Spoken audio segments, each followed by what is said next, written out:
Abertura, fundo azul. Linha branca horizontal se divide em duas e forma um quadrado que logo se desfaz. Círculo se divide horizontalmente em outros coloridos e se desfazem. No centro, repórter Justiça. Ser cidadão é ter direitos, mas também deveres. É participar ativamente da vida e do governo de um povo. Talvez o exemplo mais fácil na nossa cabeça seja o de que somos cidadãos quando votamos ou expressamos uma determinada vontade. Só que esse conceito de cidadania vai além. E é esse o tema do Repórter Justiça, que já está no ar. No artigo 1º da nossa Constituição, nós vamos ter a cidadania como fundamento da nossa República Federativa do Brasil. A partir do artigo 14, nós vamos ter o exercício da cidadania de forma direta e indireta. De forma indireta através do voto, que é a máxima base da nossa democracia representativa. De forma direta, nós vamos ter o referendo, o plebiscito, nós vamos ter as propostas de lei por iniciativa popular. Nós temos dentro da Constituição o princípio da participação democrática também, em que os cidadãos podem ter inserção na definição de diversas políticas públicas, de escolha da administração pública. Uma viagem no tempo. Foi lá atrás, na Grécia Antiga, que a noção de cidadania surgiu. Viver em sociedade era estar ligado a absolutamente tudo, desde negócios até decisões políticas. Ao longo da história, essa conceituação foi ampliada. Passou a ser vista como valores sociais que aí sim determinam o conjunto de direitos e deveres de ninguém mais e ninguém menos que o cidadão. Exercer a cidadania é, segundo este sociólogo, tentar construir uma sociedade justa e igualitária. É, sobretudo, lutar para que isso aconteça. Todos nós temos o direito, por exemplo, de reivindicar uma determinada pauta coletiva. Então, se nós nos organizamos coletivamente e vamos em busca de um determinado objetivo, isso também é exercício da cidadania. Pensando no coletivo, um grupo do bairro Lúcio Costa, em Brasília, agiu. No caso, eles contaram com uma forcinha da Associação de Moradores. Pensaram em projetos que revitalizassem o local, muitas vezes esquecido pelas autoridades. Se você mora num lugar degradado, a tua vida, por consequência, acaba sendo de alguma forma degradada. Se você mora num lugar que tem beleza, que tem parques, que tem parquinho para criança, que tem algum conteúdo visual que gere ordem ou que tenha agregado cultural junto, você vai criar nessas pessoas, nesse bairro, um conteúdo cultural. E você vai melhorar essa sociedade com certeza. Até juridicamente, as associações têm um papel super relevante dentro da nossa Constituição. A associação é a reunião de pessoas com a indicação de um determinado fundamento. Então, cada associação ela vai ter seus objetivos, objetivos políticos, de construção, de representatividade. Quem são aquelas pessoas que estão constituindo aquela determinada associação? Então, dentro da nossa democracia, nós vamos ter a cidadania individualizada de cada cidadão por si, e nós vamos ter a reunião dessa cidadania através de diversos cidadãos. Para quem não sabe, o Lúcio Costa não vinha lá sendo visto como um local tranquilo, não. Aqui a sensação de insegurança era grande. Assaltos viraram parte da rotina. A Luzinete teve um caso muito próximo na família, que por sorte não terminou mal.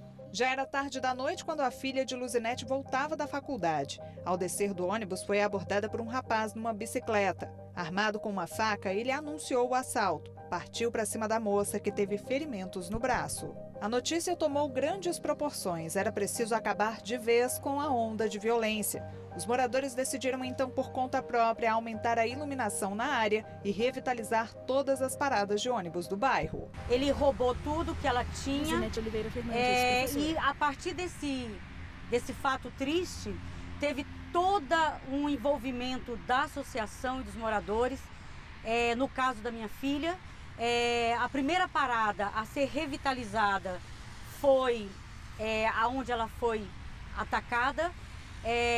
Daí começou a surgir uma batalha de melhor iluminação, e também foi quando a polícia, com o caso da minha filha, a polícia passou a fazer mais rondas no bairro. As melhorias não pararam por aí. Era a força comunitária fazendo a diferença. Dar um visual novo ao bairro que leva o nome do urbanista da capital do país também virou uma meta. Foi aí que o Bruno entrou na história. Procurado pela comunidade, o arquiteto se reuniu para fazer um projeto que contasse com o engajamento da população. Isso é um projeto de urbanismo colaborativo. O urbanismo colaborativo, ele é uma forma diferente de fazer cidade, em que você tem a participação da sociedade no planejamento, na gestão e na ação sobre a cidade, sobre o território. O projeto foi sendo amadurecido com oficinas ao longo de 6 meses. Nós desenvolvemos uma proposta de paisagismo de intervenção nessa área. Essa proposta foi apresentada em uma segunda oficina, né, em que a comunidade criticou, trouxe seus pontos de vista, trouxe contribuições, a gente aprimorou o projeto. E depois também, num terceiro momento, a gente teve uma troca, principalmente online, formulários e, enfim, contribuições ao projeto, mais uma vez, para fazer de fato a implantação no regime de mutirão, em que os próprios moradores também participaram para fazer o projeto de arborização. Os moradores colocaram a mão na massa, ou melhor, na terra, e as primeiras mudas foram plantadas assim, na chuva mesmo. Para conseguir verba e levar o projeto adiante, rolou caixinha de contribuição dos moradores e comerciantes e até vaquinha online. A Glace tem certeza de que os frutos dessa iniciativa já estão sendo colhidos. Nós moramos em apartamento, então o quintal da nossa casa é o espaço público. Se ele não estiver bem, a gente não está bem. E se ele estiver desordenado, ele atrai desordem, ele atrai caos. E a alma humana, ela precisa ser alimentada por beleza, né? Foi também no Lúcio Costa que um outro projeto chamou a atenção. Imagine você que ninguém queria passar por esse túnel.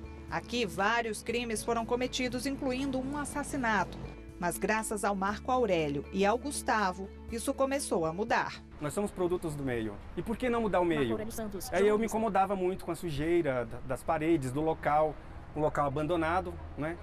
E aí, o que eu fiz? Eu fui lá e mudei o meio, né? E o resultado que a gente alcançou, que a gente conseguiu, foi muito bom. Foi aí que eu tive a ideia de pintar a parede, né?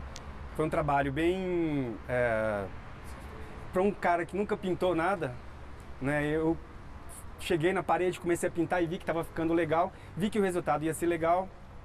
Depois de pintar, eu vi que criou um ambiente também diferente. E aí eu fui lá e coloquei um outro armário. E o legal é que está sendo aqui, ninguém mais picha, né? As pessoas, os moradores gostaram muito da iniciativa. E tem gente que hoje me procura e diz, eu hoje atravesso com mais vontade, com menos preocupação, depois da pintura do túnel. Pai e filho têm o mesmo objetivo, ajudar a quem mais precisa.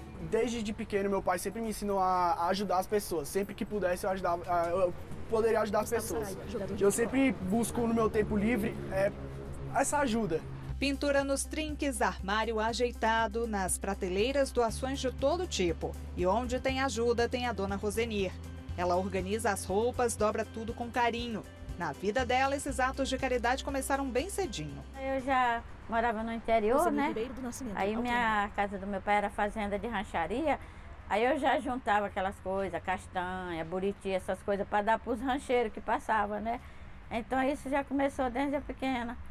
Aí cheguei aqui em Brasília, passei uns tempos, aí comecei fazendo os almoços de caridade. Dos almoços para outras iniciativas. Saber que ela está ajudando não tem preço. É muita coisa errada no nosso país. O nosso país é para ser um país mais rico do mundo. Mas tem muita coisa errada no nosso país. Muita mesmo. Então, se a metade, pelo menos a metade da população fosse generosa com o público, seria bem mais fácil. A rotatividade é enorme, não falta gente depositando um pouquinho de amor e carinho no armário. É você ajudar as pessoas que necessitam, entendeu? De coração aberto, entendeu? Com prazer, com satisfação, entendeu? E sem olhar quem, as pessoas que realmente necessitam, sem discriminação. Sempre que eu posso, eu ajudo, só não ajudo quando eu não posso. Boa vontade eu tenho. Eu queria ter muito para poder ajudar as pessoas que precisam. Aqui ganha quem ajuda, mas principalmente quem vê na solidariedade, esperança e bondade. Eu acho que muito bom, né? O brasileiro ele é muito acolhedor, assim. E eu acho que tem que ter mesmo, porque a gente está num mundo assim de muita dificuldade, desemprego muito grande, né? Às vezes Isso aqui ajuda muito. Na atual situação que eu me encontro, Jackson Rogério Soares, isso daqui para mim é uma bênção, porque na rua a gente não vive, a gente sobrevive. É isso aqui que me supre. Tá? Eu tô arrumadinho por causa disso aqui, ó. Tá? Que eu vim aqui, pego uma camisa, pego uma calça, pego uma coisa, uma outra. Tá?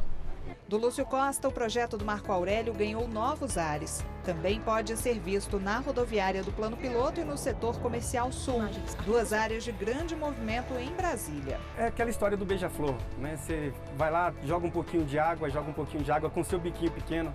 Eu sou só talvez esse beija-flor que foi lá e pintou um pouquinho a parede, deu um pouquinho do meu rabisco, e aí o resultado tem sido legal. A gente continua falando sobre cidadania no próximo bloco. A repórter Fernanda Tavares vai mostrar as parcerias entre o Estado e a comunidade que deram super certo. Não saia daí que o Repórter Justiça volta já. Menina brinca em balanço. Vinheta de transição. No centro, Repórter Justiça. Vinheta de transição. No centro, Repórter Justiça. Plantas em praça. Cores, plantas e uma identidade cultural única. Aqui tem espaço para vendedor ambulante. Tudo de forma bem democrática, sem atrapalhar quem frequenta o local. A Praça do Reggae fica em São Sebastião, cidade a 30 quilômetros de Brasília. Essa praça tem um histórico, na verdade, de ocupação cultural bem interessante, né? Até esse nome também, Praça do Reggae, vem de um caráter histórico aqui de ocupação de uma tradição maranhense, né, que traz essa coisa do reggae muito forte. A praça sempre foi muito ocupada por quiosques, né, principalmente no período da noite. Ela é numa área central, numa avenida central aqui em São Sebastião. Então ela tem esse caráter de chamar muita gente aqui para passagem, né, para passar, o comércio também. E aí o espaço público ele tem que ter também uma característica de estar, né? Anos atrás, a praça era muito frequentada, mas com o tempo ficou suja, abandonada, faltava alguma coisa. Foi aí que esta arquiteta, com financiamento público, conseguiu dar uma cara nova ao lugar. Com a ação, a Manuela ficou mais próxima dos moradores. A gente tinha uma ideia inicial metodológica, enfim, de passo a passo de como que a gente ia fazer. E junto com os grupos e os moradores, a gente escolheu essa praça, né, por conta de um simbolismo histórico, um simbolismo afetivo também dos moradores. E aí juntos a gente desenhou um projeto de intervenção e com o recurso mínimo que a gente tinha de um financiamento, a gente conseguiu fazer esse processo de engajamento e inclusive busca de materiais também, doações, para conseguir realmente fazer essa transformação e melhorar esse espaço. Ficou muito bacana, né? Um espaço cheio de vida. É muito legal ver as fotos do início do dia e do final do dia, sabe? Que a gente não tinha cobertura, não tinha esses bancos pintados. Então foi um dia intenso de trabalho, mas por trás disso a gente tem aí meses de engajamento e de trabalho comunitário coletivo. O Matheus mora há 5 anos na cidade e sentia falta de um espaço em que a comunidade pudesse estar mais próxima. Quando ficou sabendo da intervenção, não pensou 2 vezes. Era hora de colocar a mão na massa. Pintura multicolorida de casas. A cidadania ela só se faz a partir do momento que a pessoa se sente pertencente à cidade, se sente pertencente ao seu lugar e ocupa ele de uma forma humanizada. O resultado, esse foi o melhor possível. É muito gratificante assim, ver as pessoas ocupando a praça. Tem alguns grupos também religiosos que fazem rodas aqui. E foi muito prazeroso ver que a gente plantou só uma sementinha, né? E ver que as pessoas já plantaram algumas árvores.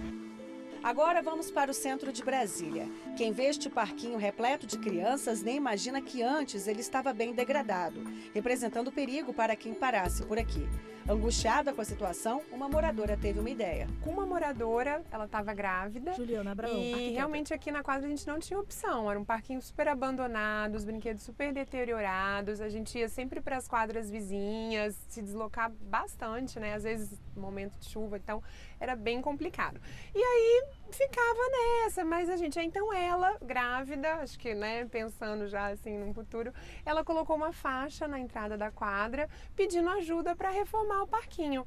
Nossa, e aí quando eu vi aquilo eu já tinha vontade, mas às vezes parece que falta um pontapé inicial, assim, né? Como a cidade é tombada pelo Patrimônio Histórico e Cultural da Unesco, é necessário entender o projeto arquitetônico para qualquer tipo de alteração ou reforma. A boa notícia veio logo. Depois de procurar a administração de Brasília, a arquiteta descobriu que a área poderia sim receber um novo parquinho financiado pelos moradores. Mulher ajuda a criança a descer em Nós desenvolvemos um projeto que a gente denominou de Adote uma Praça, mas que ele é muito mais que adotar uma praça. Ele pode adotar qualquer tipo de logradouro público. Infelizmente, a administração ela não tem hoje condição, meios, nem recursos financeiros para para qualificar os espaços públicos como eles deviam estar qualificados. Então a população tem atendido esse chamamento do governo e tem se colocado à disposição, sim, para ajudando o governo, dando as mãos com o governo, fazer esses projetos, como essa praça que nós estamos aqui, esse parque de crianças que nós estamos aqui agora, nesse momento. A comunidade gastou R$15 mil na compra dos brinquedos. A areia foi doação de empresários. Já o alambrado foi recuperado com recursos do governo. A felicidade está estampada no rostinho das crianças, que têm hoje a chance de viver uma infância saudável, com um monte de brincadeiras. Esse valor assim da gente poder contribuir e cuidar também dessa área, né? Por mais que seja pública e todos possam usar, dá uma sensação assim mais de pertencimento, né? E ver as crianças, todos os nossos filhos, o de todos, né, brincando, é um ponto em comum, assim, agora a gente se uniu muito mais, né? Ainda sobre cidadania, você vai conhecer o projeto social de uma moradora que oferece aulas de reforço escolar para crianças da periferia. E mais, jovens em situação de vulnerabilidade ganham cursos profissionalizantes. Tudo é financiado por uma seguradora com compromisso social. É daqui a pouco, no Repórter Justiça. Vinheta de transição. No centro, Repórter Justiça. Vinheta de transição. No centro, Repórter Justiça. Rua asfaltada e molhada. Hoje a rua é asfaltada e o esgoto não corre mais a céu aberto. Mas 20 anos atrás a cena era bem diferente. O Repórter Justiça está agora no Sol Nascente, uma favela nos arredores de Brasília que já é quase a maior do Brasil segundo estatísticas do IBGE. 95 mil habitantes vivem aqui em situação de pobreza. Crianças em lugar sem asfalto. Os problemas são diversos, como em toda a comunidade carente do nosso país.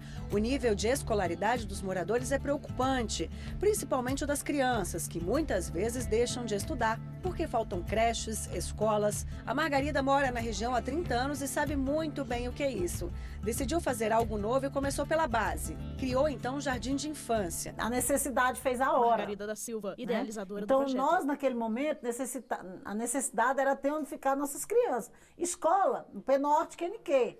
Só quem estudava maiores de 7 anos. O que nós fizemos? Fizemos esse planejamento, as coisas foram andando. Só que com o passar do tempo, as crianças foram aumentando nos dias que eu ficava, segunda, quarta e sexta. Quando nós percebemos, já tinha ali 40 crianças. E as pessoas que iam chegando iam trazendo os meninos também, porque os anos foram passando. Margarida não nega, ficou assustada com a defasagem da garotada. Por que nossas crianças vão todos os dias para a escola e chega no final do ano e não passa de ano? Por que nossas crianças estão matriculadas na 4ª série, que era série, né? Hoje é ano. No 4º ano e não é hábito estar no 4º ano. Não tem a capacidade por igualitar aos demais. Por quê? Porque mora na periferia? Porque mora na Ceilândia? Porque mora no assentamento? Porque é filho de pobre, é filho de negro? Então vamos começar a mudar essa realidade. Com o tempo, a creche se transformou na Associação Despertar Sabedoria. As crianças e os adolescentes ganharam perspectiva de vida com aulas de reforço escolar, livros e alimentação. Tudo estava indo bem até a chegada de mais um problema. De 2010 a 2012, o crack e a cocaína comandou o Sol Nascente. Destruiu vidas, destruiu famílias, foi avassalador. Nossos meninos de 30 que a gente tinha, que estava com 16, 17, só existe 3. Né? Então, os outros foi assassinado por dívida de R$5, R$10 de cocaína, de crack e outras coisas a mais, né? Por assaltos, né? Então, em 2010, os nossos meninos estavam nessa situação. Mas ela não desistiu. Continuou acreditando que o projeto social poderia dar certo. Em 2014, não teve nenhum aluno que reprovou. Então, de 2014 para cá, nós estamos levando esse legado. Existe a reprovação? Existe. Mas daqueles que são laudados, daquele que tem a sua deficiência de aprendizagem, que são os DI, que são os TDG, que é o autista, que é o Down, eles são laudados, eles não repetem de anos. Eles ficam retidos na turma para que ele possa ter o acompanhamento adequado. Mais de 100 crianças de baixa renda são beneficiadas atualmente. Tudo aqui é feito sem qualquer finalidade lucrativa. Toda a sociedade ela tem uma obrigação também de contribuir para a sua evolução. E uma das formas mais inteligentes dessa contribuição é através de organizações da sociedade civil organizada, as chamadas entidades da sociedade civil organizadas, que são pessoas jurídicas que vão reunir pessoas em torno de interesses. Essas pessoas, organizadamente, poderão exercer um papel ainda mais eficiente na construção de políticas públicas, na pressão para que essas políticas públicas possam acontecer de uma maneira mais interessante, que atenda à necessidade, que preste uma comodidade maior para toda a sociedade. A Marina está na associação há mais de 10 anos. O aprendizado garantiu uma bolsa de estudos em uma escola particular. E sabe como ela complementa o que aprende no colégio? Dando aulas particulares para as crianças menores. Uma forma de aprendizagem, né, que a gente transmite conhecimento e a gente recebe conhecimento. Marina Oliveira, e é uma oportunidade da gente ingressar em outros lugares, né, por ser uma ação voluntária. E aqui a gente vive em sociedade, né? Aqui a gente faz círculo, conversa com todo mundo, conversa sobre as dificuldades. A gente conversa mesmo porque é uma forma de ensinamento e é importante. Eles são os maiores protagonistas dessa história. Eles que mostraram para eu, Margarida, que nós somos capazes. Cuidar da nossa casa, da nossa rua, do nosso bairro, do nosso estado e do nosso país. Se nós fizermos nossa parte, cada um de nós fizermos nossa parte, a coisa muda de figura. Mas eu preciso mudar eu não mudo você. Eu mudo as minhas atitudes. Eu não consigo mudar o outro. Agora, com as minhas atitudes, eu mudando as minhas atitudes, os demais vão seguir exemplo. Porque tem um filósofo que diz, né? A conversa convence, mas o exemplo arrasta multidões. Então, nós fazemos nossa parte como exemplos, né? E nosso lema é faça parte, faça a sua parte, onde quer que esteja, mas faça com muita dedicação. Ainda na periferia você vai conhecer mais um projeto social que faz toda a diferença. É o Jovem de Expressão, que oferece aulas de teatro, cursos profissionalizantes e pré-vestibular gratuitos para mais de 200 jovens. O espaço é alugado por uma seguradora. 3 jovens alongam o corpo. Eu percebo que muitos dos meus alunos vêm com uma certa Ellen, atriz. Reclamação, ou familiar, ou social, ou escolar. E aqui é um espaço onde eles conseguem relaxar, fazer algo que às vezes tem vontade, mas que não tem acesso, né? Querendo ou não, um curso de teatro tem um valor muito alto para um jovem de periferia conseguir pagar mensalmente. Então, a gente disponibilizar essa aula nesse espaço foi meio que um refúgio para essa realidade, né? Que não é tão tranquila. Garoto com mãos e pés no chão. O Miaco faz parte do Jovem de Expressão há 3 anos. O projeto transformou o rapaz numa nova pessoa. É um dos lugares que... Miaco Rocha, estudante. Eu sinto que eu posso ser quem eu sou. Aqui eu posso mostrar minha arte sem nenhum medo de ser julgado ou de vir alguém falar, ele tá feio. Não, é que, o contrário. Todo mundo gosta, todo mundo pede para eu fazer de novo, porque gostou. E aqui é a minha segunda casa. Ele era tão tímido que mal conversava. Tinha uma dificuldade tremenda de fazer novas amizades. Procurar emprego, então, era um bicho de 7 cabeças. Até para falar era difícil. Me envolver com outras pessoas era horrível, porque eu já tinha um bloqueio cabuloso para chegar nas pessoas, para falar, para ser quem eu sou, sabe? E o jovem em si, ele me mostrou que não importa. É só eu ser eu mesmo e os outros que me aceitem. O exemplo de Miaco é apenas um deles. A transformação é social. E eu percebo que a aula de teatro tem influenciado muito na personalidade dos meninos, né? De se reafirmar, e de saber se colocar no lugar e de entender que mesmo que seja uma área artística, é algo que pode sim ser profissional.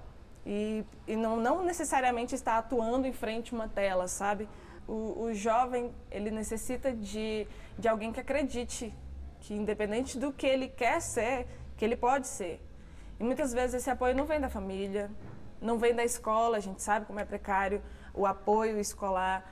Então, um espaço como esse é um espaço de humanização mesmo. Árvore plantada próxima à ciclovia no Lúcio Costa DF. O Repórter Justiça de hoje fica por aqui. Você pode rever este e outros programas no nosso canal no YouTube, TV Justiça Oficial. Acesse também o nosso site, tvjustiça.jus.br. Quer enviar uma sugestão de reportagem?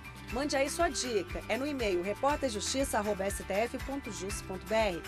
Obrigada pela sua companhia e até mais. Créditos finais. Produção Marcelo Luiza. Reportagem Evandro Milagre, Fernando Tavares. Edição de texto Fernando Milagre. Cabelo e maquiagem Kevin Matheus. Figurino Carito Oliveira. Cenografia Jefferson Martins, Lázaro Filho, Lúcio Ribeiro e Luiz Guilherme. Assistência técnica Benício Ferreira, Carlos Ferreira, Josemiro Júnior e Cléber Leite. Edição de pós-produção Diego Galeotti. Videografismo Lucas Matias. Audiodescrição Luiz Waldo. Roteiro Hernan Leão. Narração Ana Luísa de Franco. Núcleo de programação Rosa Laza. Núcleo técnico Cláudio Guedes. Núcleo de produção de programas Flávia Soledade. Supervisão Coordenadoria de Gestão da TV e Rádio Justiça. Secretaria de Comunicação Social STF. Realização TV Justiça Essencial 2020.